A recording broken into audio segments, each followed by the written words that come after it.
Hello RGPV first year students. तो the wait is over. RGPV ने आपका first year का ऑफिशियल टाइम टेबल जो है वो रिलीज़ कर दिया है। आप इसको आरजीपीवी की ऑफिशियल वेबसाइट पर भी चेकआउट कर सकते हैं। तो आज की वीडियो में हम शॉर्टली अपना जो टाइम टेबल इसका रिव्यू करने वाले हैं एंड देखने वाले हैं कि क्या क्या दिक्कतें या फिर प्लस पॉइंट आपके पास होंगे। एंड ये बहुत रेयर केस में ऐसा होता है एंड इस बार हुआ है। बहुत शॉकिंग चीज़ है कि आपके पेपर पूरे एक महीने चलने वाले हैं। मतलब अगर आप पेपर के बीच में भी प्रिपरेशन स्टार्ट करते हैं, आपने कुछ नहीं पढ़ा है, आप जो गैप है यार पेपर के बीच में, अगर उनमें भी पढ़ाई करते हैं तो आप इजीली कोई भी पेपर पास कर सकते हैं। थोड़ा सा अगर आप दिमाग से पढ़ते हैं या स्ट्रेटेजी के साथ पढ़ते हैं। चलिए अब रिव्यू देखते हैं। तो सबसे पहले हम बात कर लेते हैं इंजीनियरिंग केमिस्ट्री ग्रुप वालों की। तो इनके हमारे 3 फरवरी से पेपर स्टार्ट हैं एंड जो फिजिक्स ग्रुप वाले हैं इनके 5 फरवरी से पेपर स्टार्ट हैं। तो पहले केमिस्ट्री वाला ग्रुप देख लेते हैं। तो हमारा सबसे पहले है इंजीनियरिंग केमिस्ट्री। तो ये आपका 3 फरवरी को फर्स्ट एग्जाम है, तो इसकी कोई दिक्कत नहीं, फर्स्ट एग्जाम की आप तैयारी कर लेंगे। इसके बाद सेकंड एग्जाम में आपका M1 मैथमेटिक्स 1 का। तो इसके लिए ये है हमारा 9 तारीख को, 9 फरवरी। तो आपको इसके लिए 5 दिन मिलते हैं, तो 5 दिन में 5 यूनिट आराम से फिनिश की जा सकती हैं विथ रिवीजन। तो चलिए M1 में भी कोई दिक्कत नहीं। इसके बाद आता है हमारा इंग्लिश फॉर कम्युनिकेशन, जो कि हमारा 16 फरवरी को। तो लगभग आप ये मान के चलिए कि 9 से 16 लगभग हमको 6 दिन का गैप बीच में देखने को मिल रहा है। तो 6 दिन का गैप वैसे तो इंग्लिश के लिए सफिशियंट है, बट एक प्रिकॉशन जो आपको रखना है वो है हिंदी मीडियम वाले स्टूडेंट्स के लिए, कि जो अगर जिन भी स्टूडेंट्स का 12th तक मीडियम हिंदी रहा है तो उनको कहीं ना कहीं इंग्लिश लिखने में या इंग्लिश समझने में बहुत दिक्कत आती है। एंड अगर अभी तक आपने अपनी इंग्लिश पर कोई भी काम नहीं किया है, देन आपको जो 32 पेजेस की कॉपी मिलती है तो उसमें 15-20 पेज भरना भी बहुत बहुत मुश्किल हो जाता है। तो प्लीज़ अगर आप हिंदी मीडियम के स्टूडेंट हैं तो देन आपको अगर नहीं समझ आ रहा है इंग्लिश तो भाड़ में जाने दीजिए, आप उसको रटना चालू करिए। बट इंग्लिश का एग्ज़ाम हमको कैसे भी निकालना है, बिकॉज इस फालतू की चीज़ की वजह से हेडेक नहीं पालना कि बैक की कोई टेंशन रहे। देन इसके बाद हमारा 23 को है basic electrical and electronics engineering B triple का पेपर। तो 16 से 23 लगभग 6 दिन हमको इसमें गैप मिल रहा है। तो 5 यूनिट्स के लिए 5-6 यूनिट्स के लिए 6 दिन सफिशियंट है, तो आप आराम से तैयारी कर सकते हैं।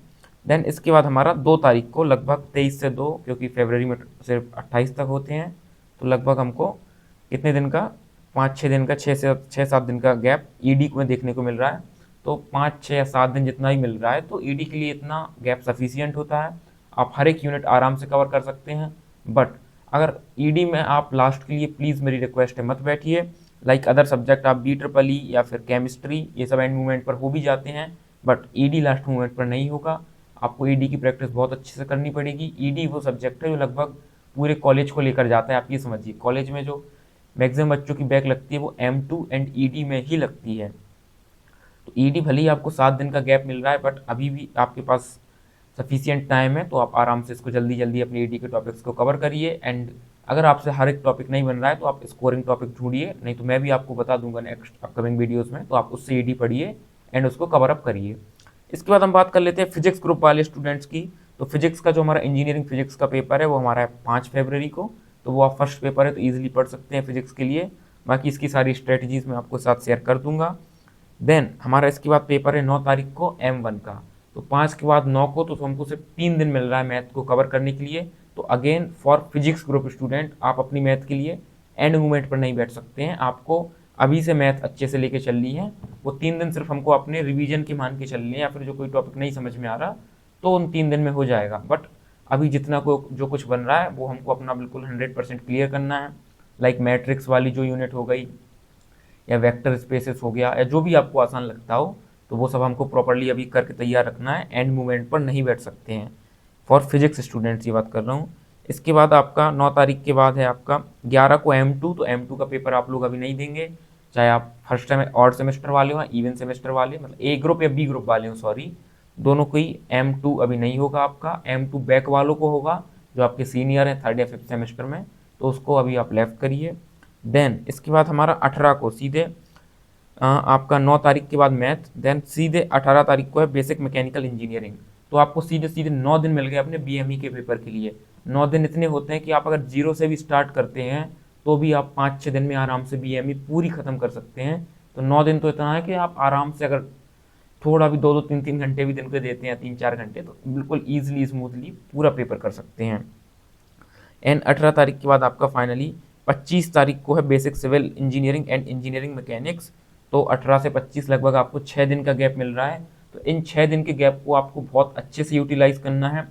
याद रखिए कि अगर आपको ये सब्जेक्ट डिफिकल्ट लगता है तो आप सिविल की थ्योरी अच्छे से याद करिए, बिकॉज मैकेनिक्स के आपके जो इंजीनियरिंग मैकेनिक्स है इसके न्यूमेरिकल थोड़े से कहीं ना कहीं टफ आते हैं पेपर में, तो वो सबकी बस की बात नहीं होती है। अगर आपने through out the year practice नहीं की है तो आप इसको लीव करिए।